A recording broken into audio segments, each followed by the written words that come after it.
To see all of you here, back here this morning, I should say. Technology. I'm glad the holidays are over, but but it was nice to see everybody and their families and all that. That was great. Couldn't say enough good things about it. But I'm really anxious to get into this year, and I hope you are. I hope you have made resolutions, but I hope you keep the resolutions that you've made.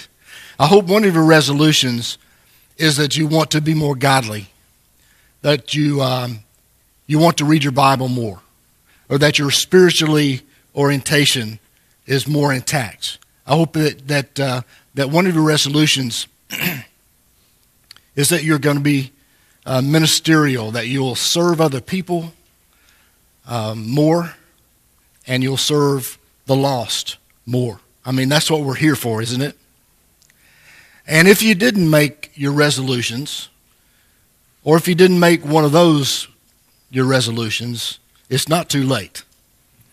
You don't have to wait till the end of next year or the end of this year to make those. So we want to be spiritually minded. That's our main goal. There was a man taking a carriage ride. This is a couple hundred years ago, on a long winding country road, and when he rounded a curve, he saw that a hay wagon had turned over.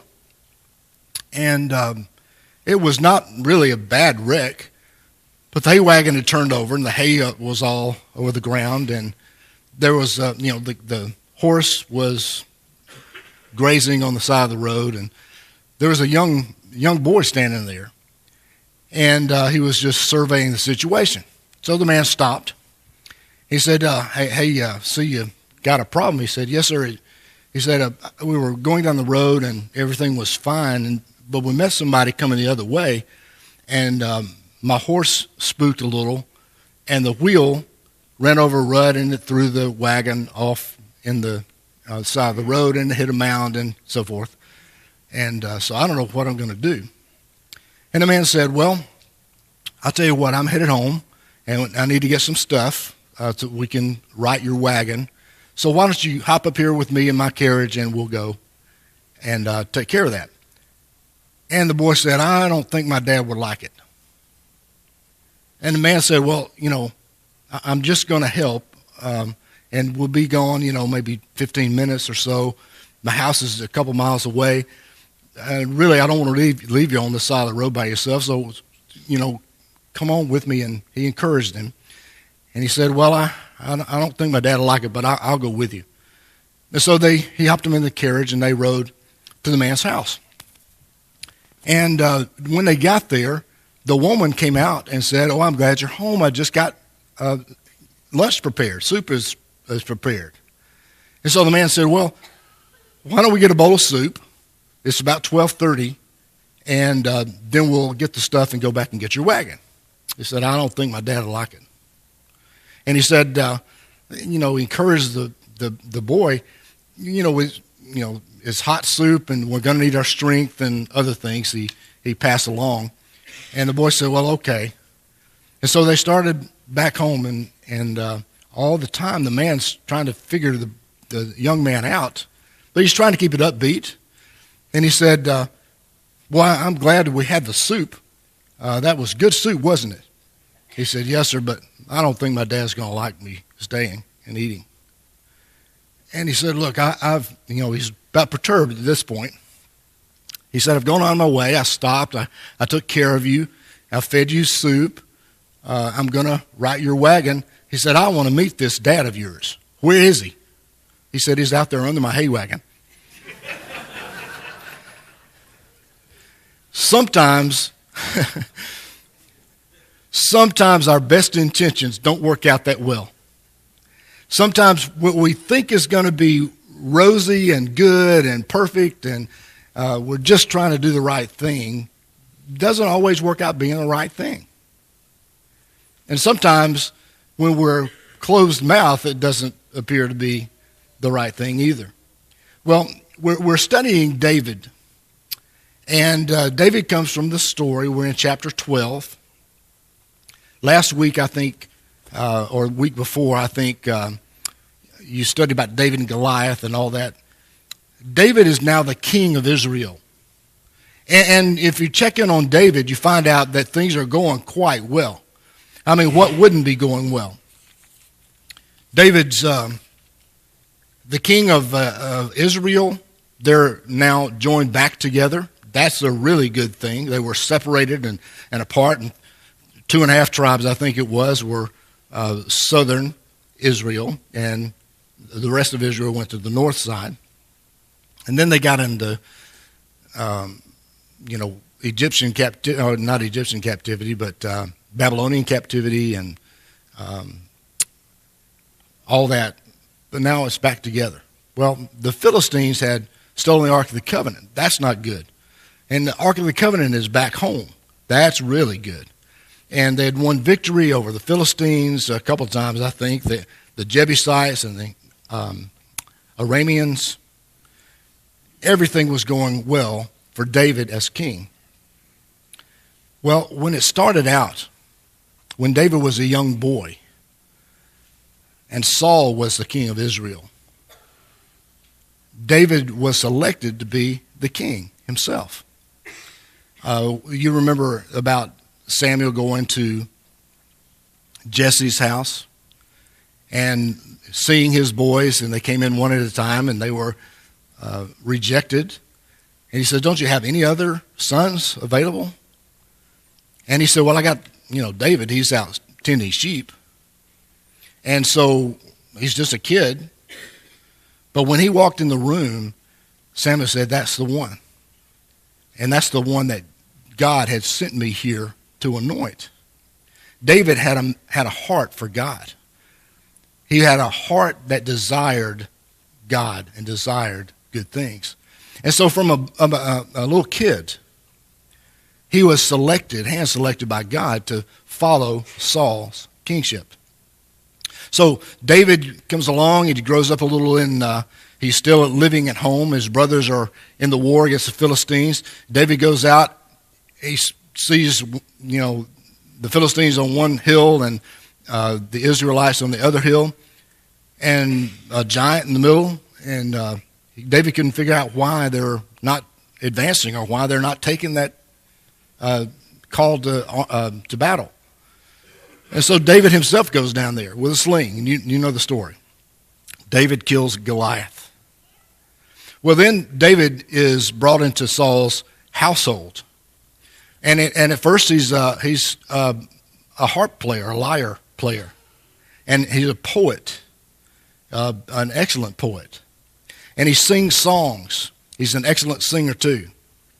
And then he works his way up till he is the armor bearer for the king. He's going through all these stages. He became best friends of Jonathan, Saul's own son. David's killed his tens of thousands by now. Saul has killed his thousands. So, the life is good for David. It's going well. I mean, it's going better than he could expect. I mean, who could predict that he would be the king? That's just unbelievable. Well, Samuel had anointed him to be king when he was just a lad, when he was just little David out tending the sheep. Well, by now he's 20 or 30. He's had all these accolades and gifts, but he won't take the throne.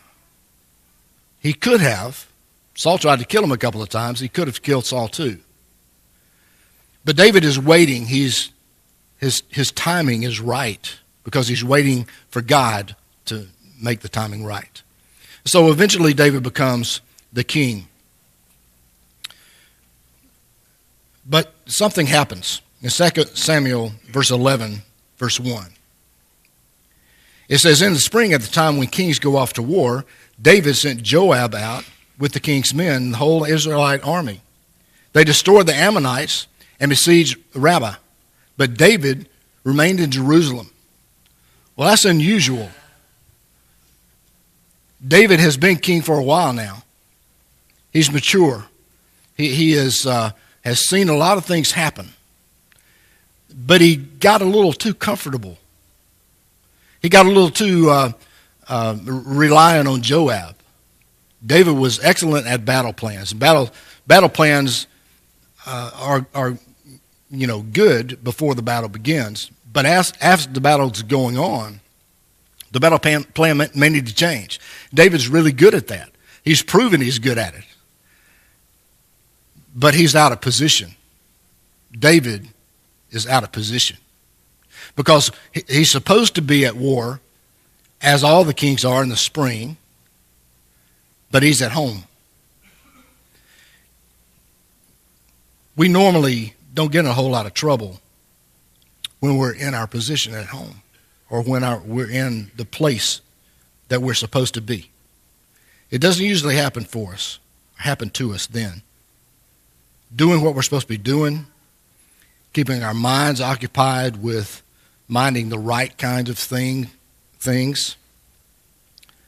David was a phenomenal leader of men. He was a phenomenal fighter. He could design the right battle plans, but he'd have to be on the field to do those things. David was at home when he should have been fighting God's battle. But for whatever reason, he didn't go. The second problem that we see develop is that David was out of his mind with human desires. You know, David is at home while the battle's going on somewhere else. He's restless at night, I suppose, and he gets up and decides to take a walk. It's probably a pretty spring evening. Probably you can smell the blossoms on the trees and the flowers. Probably the weather is good. So he goes out on his roof, and he sees Bathsheba. I doubt that's the first time he's seen Bathsheba. They're next door neighbors. But he sees Bathsheba while she's taking a bath. And he desires her. He wants her. He inquires about her from his officials or his servants. And they say, I think that's Uriah the Hittite's wife. But David is overcome by this emotion. David's got wives, but he doesn't have Bathsheba. And his being out of place put him in place for this temptation. And David, uncharacteristically, it was really uncharacteristically, pursues Bathsheba. 2 Samuel chapter 11, verse 2 and 3. It says, one evening David got up from his bed and walked around on the roof of the palace. From the roof he saw a woman bathing. The woman was very beautiful, and David sent someone to find out about her. The man said, isn't this Bathsheba, the daughter of Eliam and the wife of Uriah the Hittite?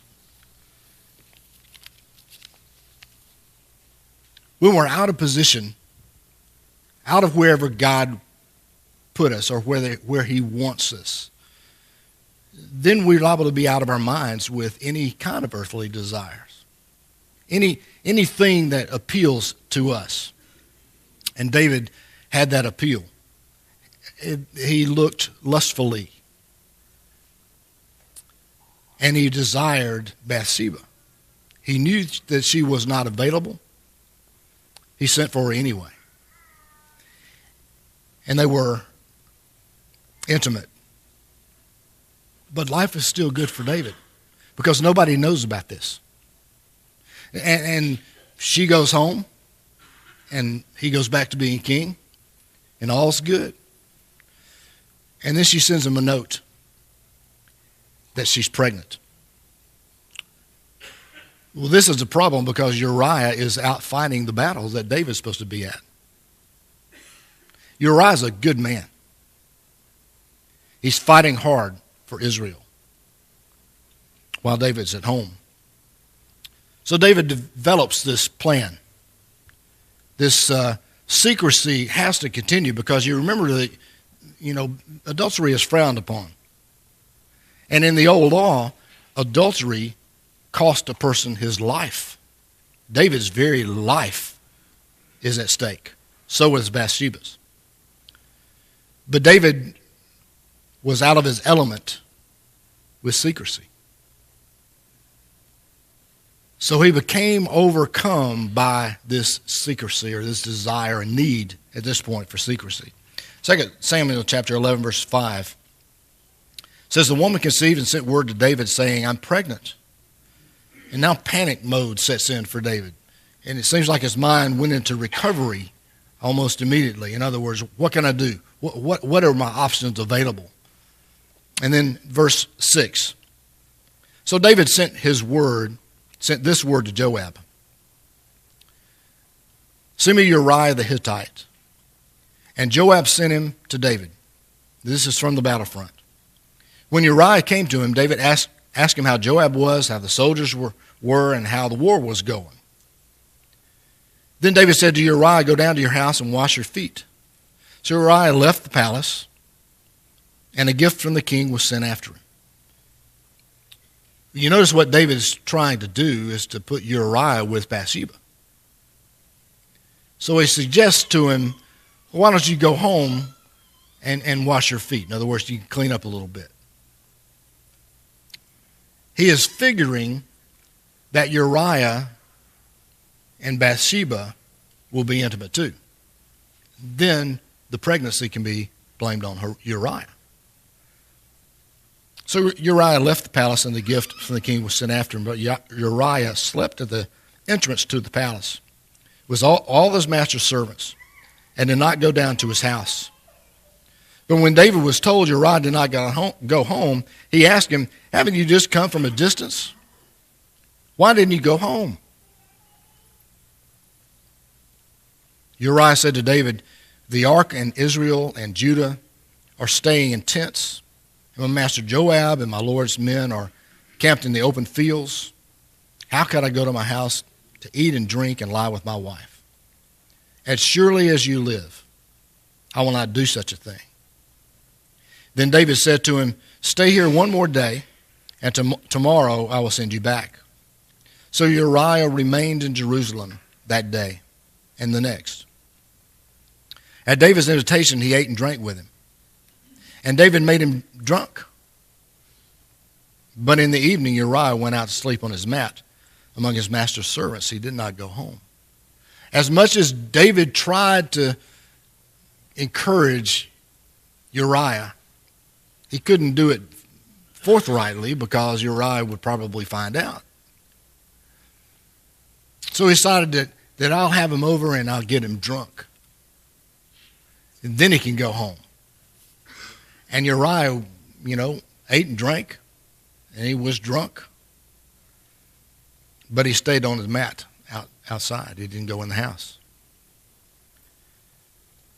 Some have said that he is a better man drunk than David was sober at this point. That's probably true. In the morning, David wrote a letter to Joab and sent it with Uriah. In it he wrote, put Uriah in the front line where fighting is fiercest. Then withdraw from him, so he will be struck down and die. So while Joab had the city under siege, he put Uriah at a place where he knew the strongest defenders were. When the men of the city came out and fought against Joab, some of the men in David's army fell. Moreover, Uriah the Hittite died. David's next ploy, if you will, is to just have Uriah killed in battle. And the funny thing about it is not really funny, but he sent Uriah with the note, the message to Joab for his plan to withdraw from him. Well, Uriah didn't even read the note. He was too upright a man to read the note. So he just took the note to Joab. He handed it to Joab. Joab opens the note and it says, kill me. So Joab, being a good commander, being at the king's pleasure, he withdrew from Uriah in the heat of battle, and Uriah died. Well, David felt then he was kind of out from under the clouds. Nobody in the kingdom knew about him and Bathsheba. I would imagine David, in fact, appeared to be the more righteous man because he saw this poor widow that lived near him, and he took her in for his own wife. That's a blessed thing for David, isn't it? Well, it would have been under different circumstances.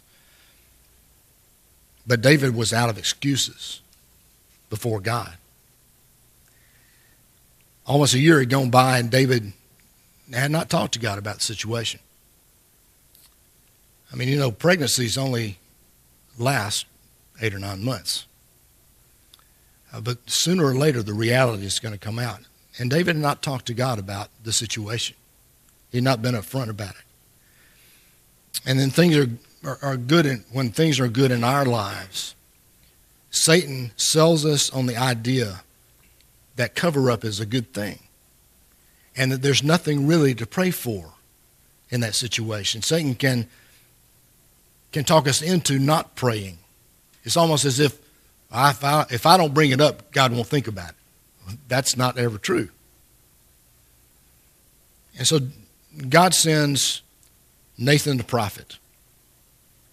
And Nathan had a message for David. He said, there's this man that owns a sheep. It's a pet sheep. This is a poor man. And the pet sheep, he considers it like a daughter to him. And there's a wealthy man that lives next to him that's got herds and flocks everywhere.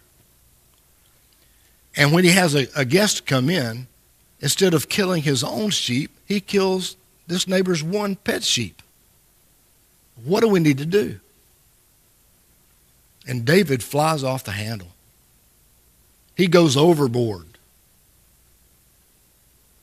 He says the man needs to pay back 4 times what he's stolen. And in fact, it's going to cost him his life.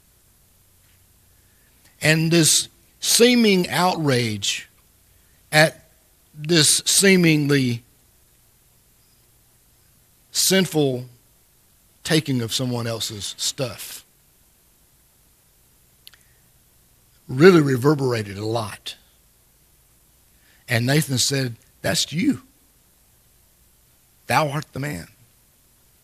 David, that's what you've done.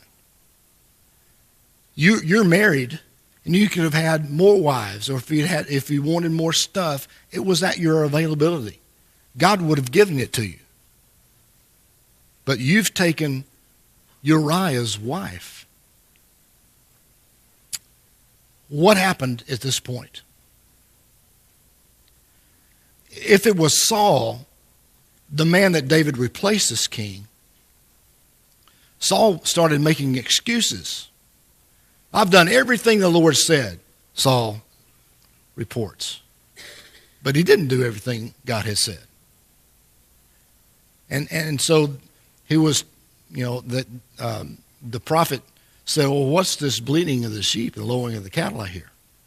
He said, "Oh, that. Well, we saved that. Some of the men took it, and we want to offer the sacrifices to God." He's meaning to disguise that deceit that he had with something religious. But that didn't fly for Saul. They were told to kill everyone, but he brought King Agag back. Yet Saul wants to pretend that he's done everything God said, that everything is good. But David didn't do that. And this is one of the things that makes David such a great man. It's not that he's a good fighter. And it's not that he has, accumulated a lot of wealth, because he had. It's not that their nation defeats everybody they want to, that comes against them. That's what they were all about. But it's because of this one element, I think, in that David did not offer excuses. He realized his sin. He confessed his sin. He was contrite in heart, and he was humble. That makes all the difference in the world. That's why David is in the Faith Hall of Fame. It's in Hebrews 11. That's why Bathsheba had Solomon. And Solomon was the king that followed David. It could have been any of the wives. It could have been any of the children. But it's because of David's contrition when he sinned. I don't know if sin bothers us. I don't know if it really takes a toll on us. I don't know if we sin, we consider the ramifications of the outcome. When you consider David and Bathsheba, and David is keeping this all to himself, what does David do in his own mind to allow this to occur? Well, he's not thinking about Bathsheba. Bathsheba lost her husband. He's not thinking about Uriah the Hittite. Uriah lost his life. He's not thinking about Uriah's family. They lost a son or a brother or an uncle. He's not thinking about any of these peripheral people. He's thinking about himself. But when he's confronted, then he has to immediately assess what all damage his sin has done. And most of all, he's not thinking about God. He's not thinking about God. I wonder if we think about the ramifications of our sinfulness. And I wonder if most of all, we think about how that sin breaks God's heart. And we have Jesus, we have grace, we have forgiveness, and all these wonderful gifts. But I wonder if we can sin and it not do anything to us, or we're not considering anything about the outcome, and we're not considering how it makes God feel. Then I think there's not forgiveness. There's not grace. It's as if Christ didn't die. No matter if we look good, if we dress up on Sunday, if we go to church. Many of you probably watched the ball fall on New Year's night. Did you do that? Raise your hand. Did you see the ball? All right, a lot of you did. We did at our house. We counted down. We had the sparkling, sparkling grape juice. We had white grape juice and we had purple. What? We didn't have champagne. But we had sparkling grape. It doesn't matter. But anyway, and we counted down and we toasted and we kissed our wife. I didn't kiss everybody's wife, just my wife. And that was held in New York City.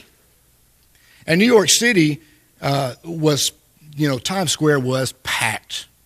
It was packed. And if you're thinking about going to Times Square, you can go.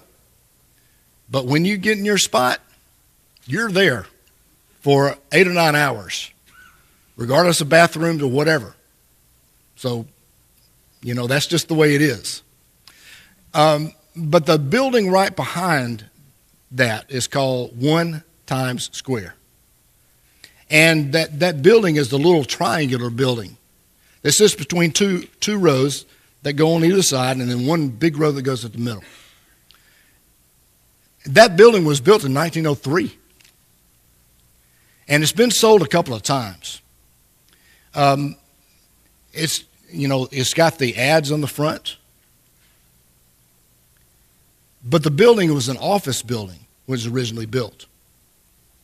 And office space is also at a premium in New York City. But Times Square building, it was back in like 1970 or something like that. It hadn't been renewed or hadn't been updated. And they investigated updating all the office space in there. And they concluded that it was going to be way too expensive. It'd be better for them to tear the building down and rebuild. Except for the signs up out in the front. And in 1970, they brought in $20 million a year. That was 1970. 80, 90, 2000, 2010. I mean, really, we're talking a long time. And that $20,000 is 4 times that amount now. So the building was never upgraded. And the office space, as much as it is in demand, is totally empty today. Totally empty. It looks good, though. And that's us when we sin and continue to go to church and we dress nice. And everybody can look at me and think that I'm something, when inside, I'm nothing. Inside, every floor is vacant. Is that where you are? Well, Jesus Christ can take nothing and make something out of it. I hope the message is clear to you as it is to me. That I need to be, it's okay to look good on the outside, but I need to be refreshed day by day on the inside. And that can't happen when there's unresolved sin in your life. If you have a need, please let us know as we stand to sing.